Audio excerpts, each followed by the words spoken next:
Sixth சோஷியலில் first டேர்மில் first lesson என்னென்னு பார்த்தீங்கன்னா வரலாறு அப்படிங்கிறது என்னென்னு கொடுத்துருப்பாங்க. ஸோ இதில் நம்ம இம்பார்ட்டன்ட் ஒன் மட்டும் பார்த்தா போதும், ஓகேவா? ஸோ எல்லாத்தையும் படிக்கணும்னு அவசியம் கிடையாது. இதில் பாருங்கள், வரலாறு அப்படிங்கிறது கடந்த கால நிகழ்வுகளின் கால வரிசை பதிவு அப்படின்னு சொல்லியிருப்பாங்க. அதே மாதிரி இது ஒரு இம்பார்ட்டன்ட் என்னென்னா, வரலாறு அப்படிங்கிறது கிரேக்க சொல்லான ஹிஸ்டோரியா அப்படிங்கிறதுல தான் இந்த ஹிஸ்ட்ரி அப்படிங்கிறத எடுத்திருப்பாங்க.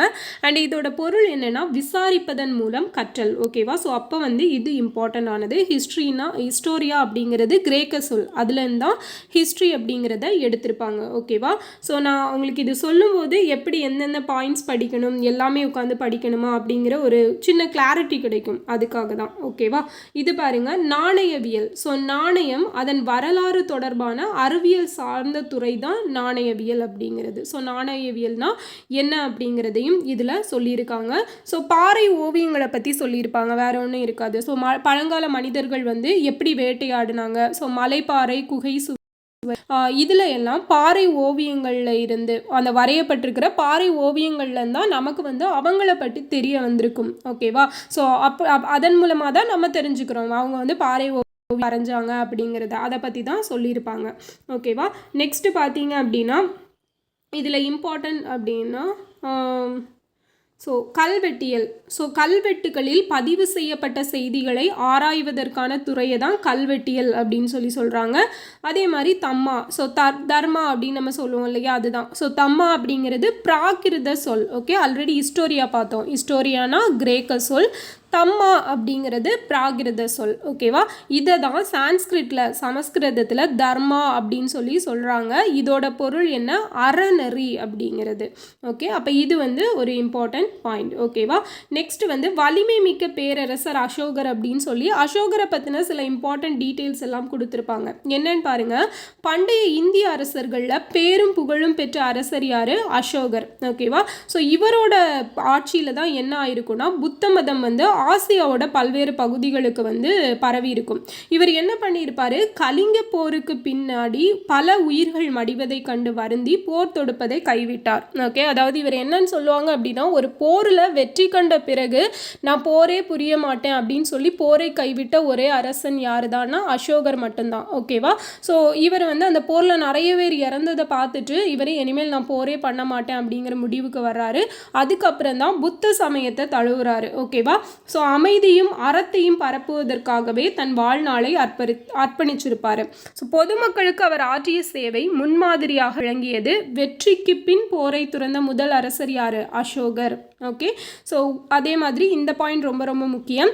உலகிலேயே முதலாக விலங்குகளுக்கு தனியே மருத்துவமனை அமைத்து தந்தவரும் இவர்தான். இன்றும் அவர் உருவாக்கிய சாலைகளை நாம் பயன்படுத்தி கொண்டிருக்கும். ஸோ தேசிய கொடியில் இடம்பெற்றுள்ள 24 ஆரக்கால் சக்கரம் அசோகர் நிறுவிய சாரநாத் கற்றூனில் உள்ள முத்திரையிலிருந்து பெறப்பட்டது அப்படின்னு சொல்லியிருக்காங்க, ஓகே? ஸோ அப்போ இதில் என்னென்ன பாயிண்ட்ஸ் எல்லாம் இம்பார்ட்டன்ட்னு பார்த்துக்கோங்க, ஓகேவா? உலகத்திலேயே முதலாக விலங்குகளுக்குன்னு தனியாக மருத்துவமனை அமைச்சது இவர் தான். வெற்றிக்கு பின் போரை துறந்த முதல் அரசரும் இவர் தான். அதுக்கப்புறம் இந்த நம்ம தேசிய கொடியில் இடம்பெற்றிருக்கிற 24 ஆரக்கால சக்கரம், ஸோ அது வந்து எங்கேருந்து தான் எடுத்திருப்பாங்க? அசோகர் நிறுவிய சாரநாத் கற்றூன்லேருந்து தான் எடுத்திருப்பாங்க, ஓகேவா? ஸோ இவரை பற்றின தகவல்கள் வந்து பெருசாக இடம்பெற்றிருக்காது வரலாறில். அப்போ இவரை பற்றி யார் வெளி உலகத்துக்கு கொண்டு வந்திருப்பாங்க அப்படின்னா William Jones, James Prinsep and Alexander கன்னிங்கம், ஓகேவா? ஸோ இவங்க தான் வெளி உலகத்துக்கு கொண்டு வந்திருப்பாங்க. அதே போல் இவரை பற்றின ஒரு புத்தகம் அப்படிங்கிறத எழுதினது யாருன்னா சார்லஸ் ஆலன், ஓகேவா? Charles Allen. இவர் எழுதின புத்தகத்தோட பேர் the search for the India's last emperor அப்படிங்கிறது, ஓகேவா? அதே போல் இதற்கான சான்றுகள் சாஞ்சி ஸ்தூபி, சாரநாத் கற்றூன் இதிலெல்லாம் இருக்குது, ஓகே? ஸோ இது எல்லாமே அசோகரை பற்றின இம்பார்ட்டன்ட் டீட்டெயில்ஸ், ஓகே? அப்போ search for the India's last emperor யார் எழுதினது? Charles Allen. யாரை பற்றினது அப்படின்னா அசோகரை பற்றினது, ஓகேவா? இதான் வந்து இந்த சாஞ்சி ஸ்தூபியும் சாரநாத் கற்றூனும், ஓகேவா? ஸோ இதுதான் வந்து ஃபஸ்ட்டு லெசனில் இம்பார்ட்டண்ட்டாக இருக்கிற டேட்டாஸ், ஓகே? இந்த கொஸ்டின் பாருங்கள் புக் பேக்கில் இருக்குது. பழைய கற்காலம் கற்கருவிகள். ஸோ இது கரெக்டு. பாறை ஓவியங்கள், குகை சுவர்கள், செப்பு தகடுகள் ஒரு வரலாற்று ஆதாரம், பூனைகள் முதலில் பழக்கப்படுத்தப்பட்ட விலங்குன்னு சொல்லியிருக்காங்க. ஸோ அது கிடையாது. நாய் அப்படிங்கிறது தான் பழக்கப்படுத்தப்பட்ட விலங்கு. ஓகேவா? ஸோ ஒவ்வொரு லெசனும் முடித்ததுக்கப்புறம் அதுக்கு பின்னாடி இருக்கிற கொஸ்டின்ஸ் வந்து சால்வ் பண்ணி பாருங்கள். அதுவே உங்களுக்கு ஒரு நல்ல ப்ராக்டிஸாக இருக்கும். ஓகேவா? நெக்ஸ்ட்டு செகண்ட் லெசன் பார்த்தீங்க அப்படின்னா பழங்கால மனிதர்கள் அவர்களை பற்றி சொல்லியிருப்பாங்க. ஸோ இந்த இமேஜ் பார்த்தீங்க அப்படின்னா உங்களுக்கு தெரியும். Australopithecus, Homo habilis, Homo erectus. So Homo erectus அப்படிங்கிறது தான் யார்? முதலாக நேராக நிமிர்ந்த மனிதன், நெருப்பின் பயனை அறிந்திருந்தான்னா இந்த ஹோமோ எரெக்டஸ் தான். ஓகேவா? அடுத்த நியாண்டர்தால் பாருங்கள். இவங்க வந்து முழுமையான மனிதர்கள் கிடையாது. அதே போல் ஆப்பிரிக்கர்களிலிருந்து வேறுபட்டவங்க. கரடுமுரடான கருவிகளை கொண்டிருந்தான், வேட்டையாடும் திறனில் பின்தங்கியிருந்தான். இவங்க தான் யாருன்னு சொல்கிறாங்க? நியோண்டர்தால் அப்படின்னு சொல்கிறாங்க. ஸோ ஹோமோ சேப்பியன்ஸ் இவங்க தான் யார்? சுயமாக சிந்திக்கும் மனிதர்கள், நவீன மனிதன், வேட்டையாடும் மனிதன், உணவு சேகரிப்பவன், இவங்களை தான் யாருன்னு சொல்கிறாங்க? ஹோமோ சேப்பியன்ஸ் அப்படின்னு சொல்கிறாங்க. அண்டு நவீன மனிதனை என்னன்னு சொல்கிறாங்க? குரோமேக்னான்ஸ் அப்படின்னு சொல்கிறாங்க. ஓகேவா? ஸோ குரோமேக்னான்ஸ் அப்படிங்கிறவன் தான் நவீன மனிதன். இதெல்லாம் நம்ம இந்த இதில் வந்து தெரிஞ்சுக்க வேண்டியது. ஓகேவா? ஸோ இந்த பாக்ஸும் கொஞ்சம் பார்த்துக்கோங்க. அடுத்தது தகவல் பேழையில் என்ன சொல்லியிருக்காங்க? வரலாற்றுக்கு முந்தைய கால மனிதர்களையும் அவர்கள் பயன்படுத்திய பொருட்களையும் பற்றி படிக்கிறது தான் தொல்லியல். ஸோ தொல்லியல் ஆய்விற்கு முக்கிய ஆதாரமாக அகழ்வாராய்ச்சி பொருட்கள் எல்லாம் இருக்கின்றன. அதனால தான் நம்ம இன்றைக்கி என்ன அகழாய்வு பண்ணி எல்லாத்தையுமே கண்டுபிடிச்சிட்ருக்கோம். கண்டுபிடிச்சி நம்மளோட தொல்லியல் காலம் எவ்வளவு தொன்மை வாய்ந்தவர்கள் அப்படிங்கிறத பார்த்துட்ருக்கோம் இல்லையா? ஓகே, இப்போ பாருங்கள், குகையில் வாழ கற்றுக்கொண்ட குரோமெக்னான்ஸ். ஸோ குரோமெக்னான்ஸ் அப்படிங்கிறவங்க தான் யார்? நவீன மனிதர்கள் அப்படிங்கிறத பார்த்தோம். இந்த குரோமெக்னான்ஸ் ஃப்ரான்ஸில் இருக்கிற லாஸ்காஸ் அப்படிங்கிற இடத்துல இருக்கிற குகையில் வாழ்ந்ததற்கான தொல்லியல் சான்றுகள் கிடச்சிருக்கிறதா சொல்கிறாங்க. இவர்களிடம் இறந்தவர்களை புதைக்கும் பழக்கம் இருந்தது அப்படிங்கிறதையும் சொல்லியிருக்காங்க. ஓகேவா? ஸோ அப்போ இறந்தவர்களை புதைக்கும் பழக்கம் காணப்பட்டது யார்கிட்ட? நவீன மனிதர்கள்ட்ட காணப்பட்டிருக்குது. ஓகே, ஸோ அடுத்தது மானுடவியல் சொல்லியிருக்காங்க. மனிதர்களையும் அவர்களின் பரிணாம வளர்ச்சியை பற்றி படிப்பது தான் மானுடவியல். இந்த மானுடவியல் ஆந்த்ரோபாலஜி அப்படிங்கிற சொல் வந்து 2 கிரேக்க வார்த்தையிலேருந்து பெறப்பட்டதாக சொல்கிறாங்க. ஒன்று ஆந்த்ரோபோஸ் அப்படின்னா மனிதன், லோகோஸ் அப்படிங்கிறது எண்ணங்கள் அல்லது காரணம். ஓகேவா? ஸோ இதை தான் சொல்லியிருக்கிறாங்க.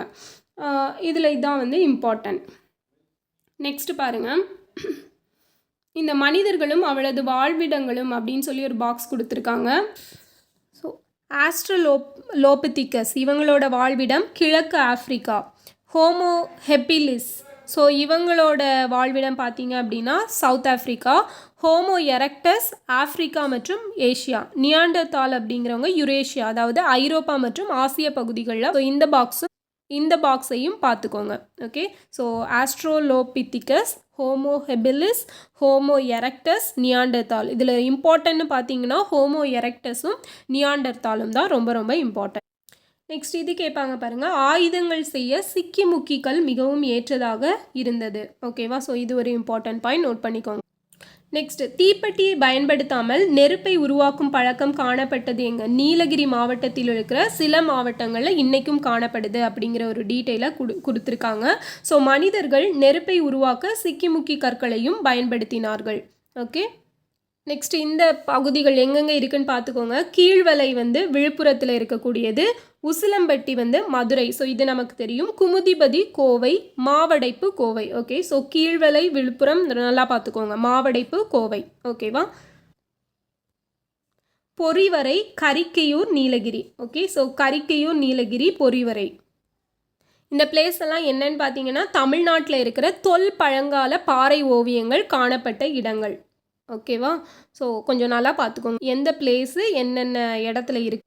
ஸோ இந்த செகண்ட் லெசனில் இம்பார்ட்டன்ட் பாயிண்ட்ஸ் அப்படின்னு பார்த்தீங்க அப்படின்னா இதுதான். ஓகேவா? ஸோ இப்படி தான் வந்து படிக்கணும். எல்லாத்தையும் உட்காந்து ரீட் பண்ணணும்னு அவசியம் கிடையாது. ஃபஸ்ட்டு டைம் படிக்கும்போது என்ன பண்ணிக்கோங்க, எல்லாத்தையும் ரீட் பண்ணி இம்பார்ட்டன்ட் பாயிண்ட்ஸ் எல்லாம் ஒன்று நம்ம அந்த ஹைலைட்டர் வச்சு நோட் பண்ணிக்கிட்டாலும் சரி, இல்லைனா அண்டர்லைன் பண்ணிக்கிட்டாலும் சரி. ஸோ நெக்ஸ்ட் டைம் படிக்கும்போது நீங்கள் எத்தனை டைம் ரிவைஸ் பண்ணுறீங்களோ அப்போல்லாம் அந்த இம்பார்ட்டன்ட் பாயிண்ட்ஸை மட்டும் படிச்சுட்டே இருந்தீங்க அப்படின்னா மைண்டில் நல்லா ஸ்டோர் ஆகும். ஸோ கரெக்டாக உங்களுக்கு எக்ஸாம் டைம்லேயும் ஞாபகம் வரும், ரிவைஸ் பண்ணுறதுக்கும் ஈஸியாக இருக்கும். ஓகேவா?